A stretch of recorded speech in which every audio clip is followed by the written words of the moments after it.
मैंने कल से लेके आज तक सभापति महोदया सारे विपक्ष के भाषण को सुना।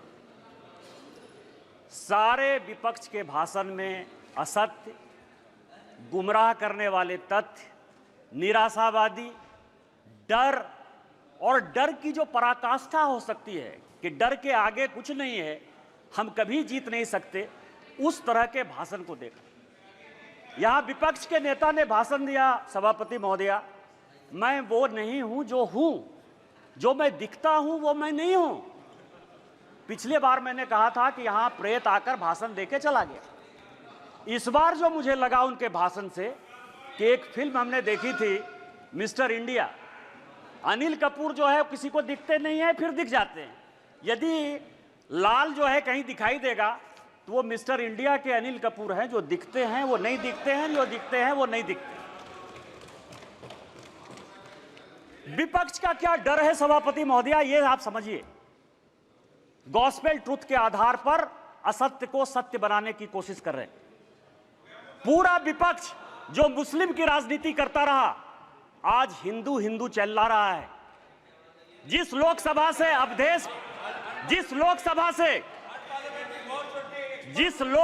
से अवधेशपासी एमपी है, उसका नाम फैजाबाद है।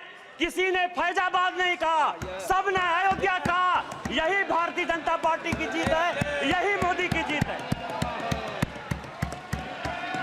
और मैं प्रधानमंत्री जी को बधाई देना चाहता हूं, धन्यवाद देना चाहता हूं। रामायण की चौपाई है कि राम रमापति करधन लेहु, खैंचत चाप मिटई संदेहु।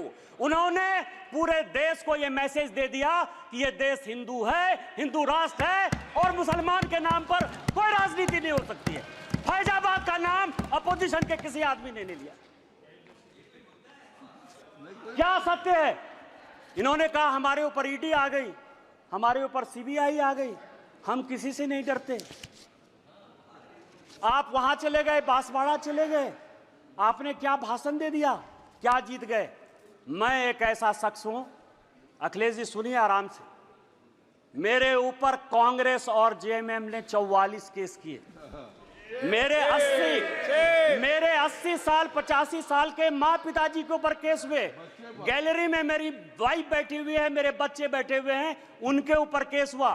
भाई के ऊपर केस हुआ।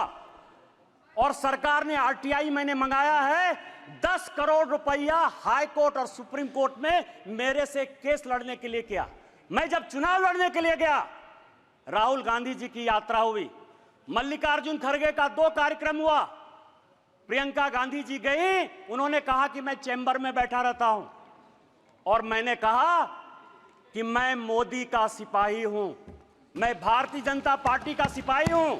और मैंने वचन लिया, प्रण लिया कि मैं जनता के पास वोट मांगने नहीं जाऊंगा। 2 मार्च को पार्टी ने मेरा टिकट अनाउंस किया। 2 मार्च को मेरा चुनाव 1 जून को हुआ। 90 दिन के पूरे कैंपेन में मैंने जनता से वोट नहीं मांगा और मैं यहां पार्लियामेंट में जीत कर आया, आपको हरा कर आया हूं। जिस क्षेत्र से हेमंत सोरेन विधायक हैं, उस जिले का मैं सांसद हूं और आदिवासी बाहुल्य इलाके से मैं 10,000 वोट से जीत कर आया हूं। मेरा समय है, आप सुनिए, मेरा समय है, 5 मिनट में खत्म नहीं होगा ये बातें। किस तरह का सत्य और असत्य की बात कर रहे हो आप कह रहे हो, मुस्लिम की बात कर रहे हो, मंगलसूत्र की बात कर रहे हो कि प्रधानमंत्री जी ने घुसपैठिया कह दिया। हां, प्रधानमंत्री जी ने घुसपैठिया कह दिया। 2009 में सभापति महोदया आप मंत्री थी। 2009 से इस संसद में, इस सदन में मैं 200 बार बोल चुका हूं कि मैं जिस इलाके से आता हूं, बांग्लादेश, वहां बांग्लादेशी घुसपैठिया बढ़ा हुआ है संथाल परगना में। चाहे वो जामताड़ा हो, पाकुड़ हो, साहबगंज हो, मुर्शिदाबाद हो, मालदा हो, किशनगंज हो, अररिया हो। और हालत यह है, हमारी स्थिति यह है कि यहां विजय हांसदा बैठे हुए, मैं उनसे पूछ रहा था, गोपीचक एक गांव है, गाय काट दिया। और गाय काटने का जब मुसलमानों ने प्रतिरोध किया, अभी 15 दिन पहले पूरे बांग्लादेश वहां से आके बांग्लादेशी घुसपैठिए जो अपने आप को पश्चिम बंगाल का नागरिक कहते हैं, उन्होंने हमारी बहू बेटी का इज्जत लूटा, उनके घर को जलाया, उनके घर को भगाया। आप कह रहे हो कि वो बांग्लादेशी घुसपैठिए नहीं है, उनकी जनसंख्या नहीं है। स्पीकर साहब पूरे देश भर में, मैं गोपी चक की बात कर रहा हूं। सभापति महोदया, पूरे देश में परिसीमन हो गया, पूरे देश में परिसीमन हो गया। आप आदिवासी की बात करते हो, आप पिछड़े की बात करते हो, हमारे यहाँ परिसीमन नहीं हुआ। आदिवासी की संख्या जो 36% थी वो 26% हो गई। ये पूरे देश को जानने की आवश्यकता है। 1 लोकसभा का सीट आदिवासी का और 3 विधानसभा का सीट घट रहा है। परिसीमन नहीं हो गया, घुसपैठिए बढ़ रहे हैं, आदिवासी लड़कियों के साथ शादी हो रही है, धर्मांतरण हो रहा है। इसके बाद भी आपको लगता है कि प्रधानमंत्री घुसपैठिए की बात नहीं करेंगे? किस तरह की राजनीति कर रहे हो आप? मैं आपको बताऊं सभापति महोदय, शिव की बात होती है, हम उस विचारधारा के लोग हैं।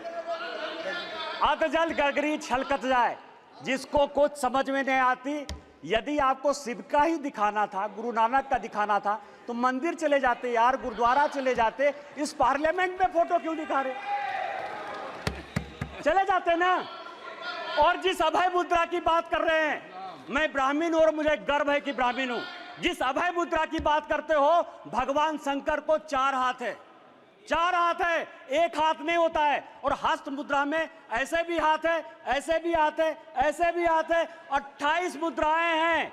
और 28 मुद्रा क्या है जो माननीय मोदी जी कह रहे हैं, ये सबको जानने की आवश्यकता है।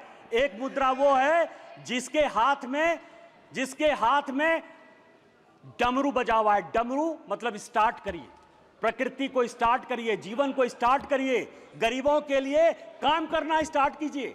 दूसरे हाथ में क्या है? डिस्ट्रॉय करना, अग्नि है भगवान शिव के हाथ में। वो ये कहता है कि जो भ्रष्टाचारी है, जिसने जनता का पैसा लूटा है, उसको जेल भेजिए। तीसरा हाथ है जो ये कहता है कि जनता को खाना खिलाइए। और चौथा हाथ है कि कभी भी विकसित भारत के लिए, भविष्य के लिए, इंसॉल्वेशन के लिए, ये भगवान शिव हैं। आपको यदि धर्म नहीं पता है यार, कहां से धर्म के बारे में पता करोगे? त्रिशूल जो है भूत, भविष्य और वर्तमान की व्याख्या करता है, इसीलिए वो त्रिशूल है। और हमारे प्रधानमंत्री भूत, भविष्य और वर्तमान को देखकर विकसित भारत के संकल्प के साथ आगे बढ़ रहे हैं, इसलिए ये बात आपको समझ में नहीं आएगी।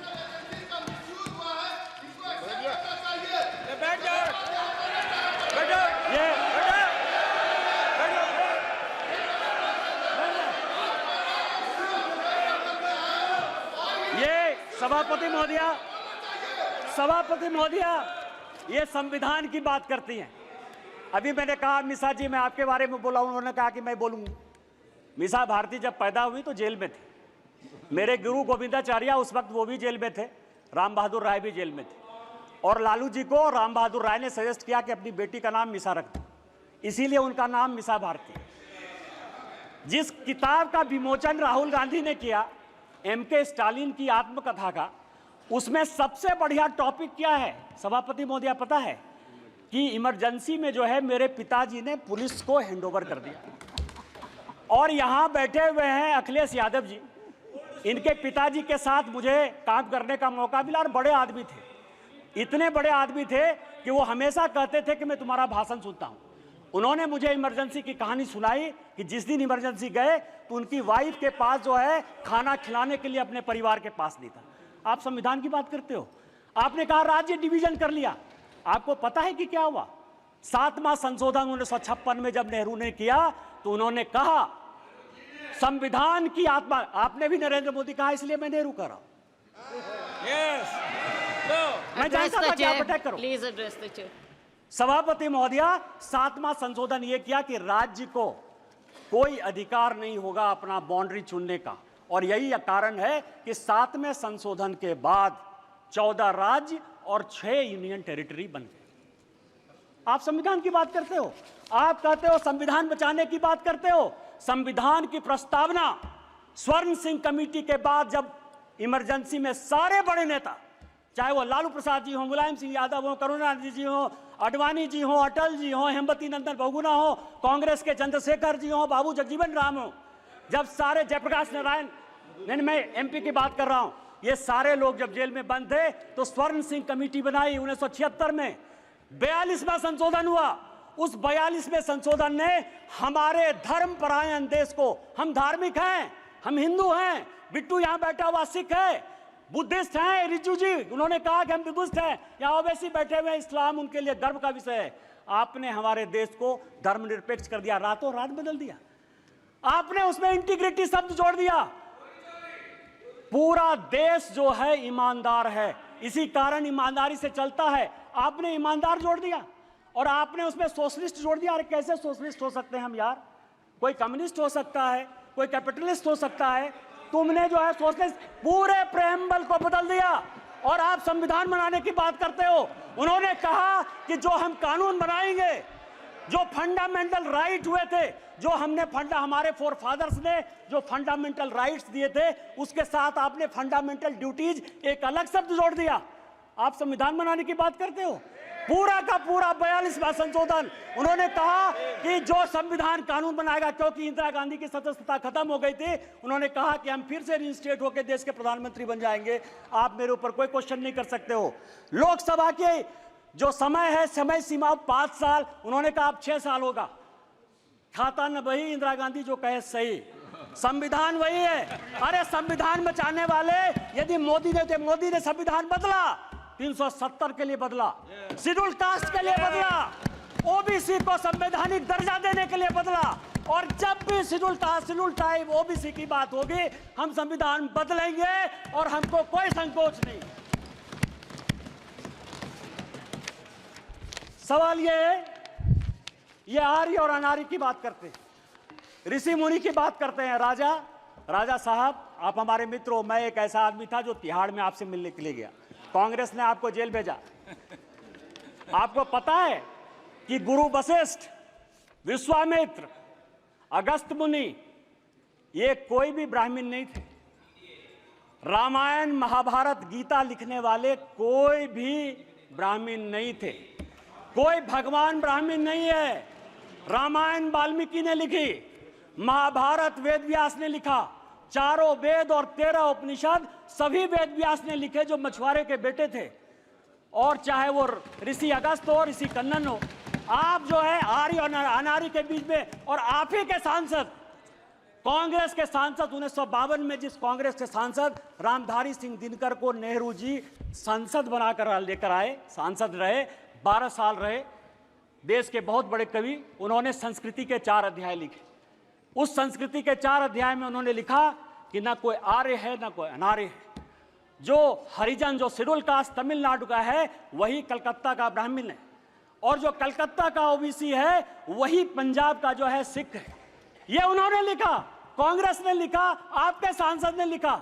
हमें तो गर्व है, ये देश एक है, न जाति है न बिरादरी है।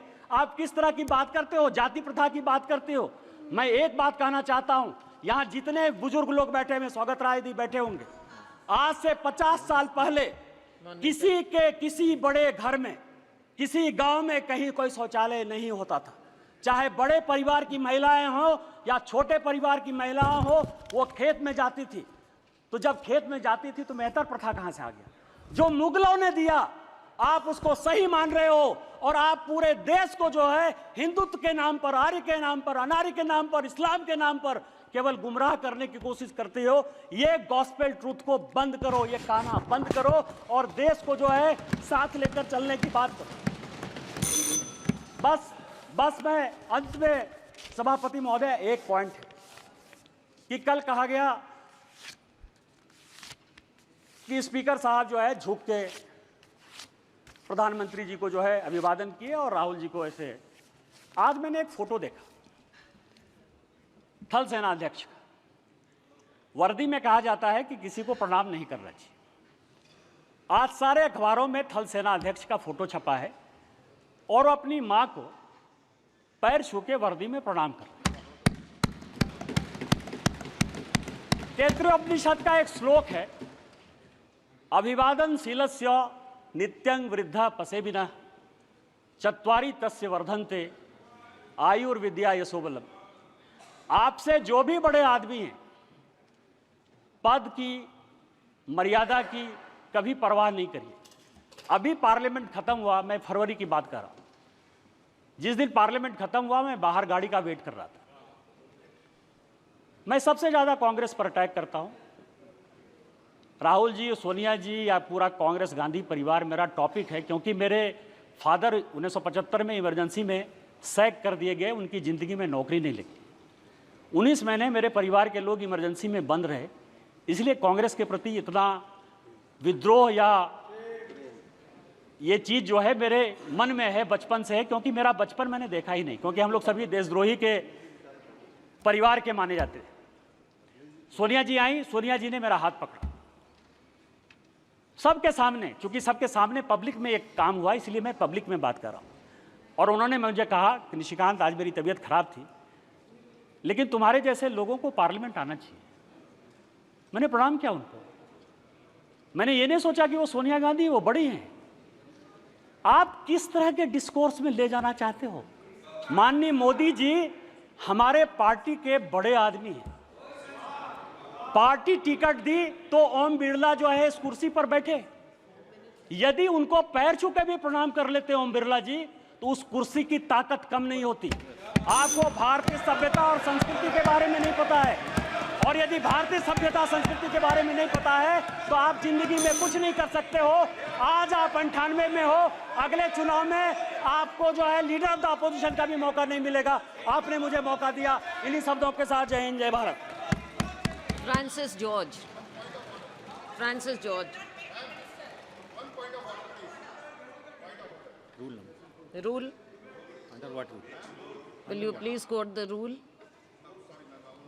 No. 352. 352. All the name. 352. Name was taken of our leader और कोर्ट, हाई कोर्ट के द्वारा उनको बरी किया गया, और उसके बाद उनको भ्रष्टाचारी यहां पे कहा जा रहा है, तो it should be expunged. Court द्वारा Okay, name will bail be मिला है deleted. Name will be और उन पे deleted. आरोप सीधे तौर पे बोला गया है It will be कि आरोप deleted. उन पे तय नहीं होता है, It will be deleted. Mr. Francis नहीं बनता George. है, और ये उनको भ्रष्टाचारी Mr. कर रहे हैं, जबकि Francis कोर्ट से George. उनको जो है बेल मिला। एक्सपंज करना होगा madam. Yes, it is deleted. Thank you, ma'am. Sir, when our country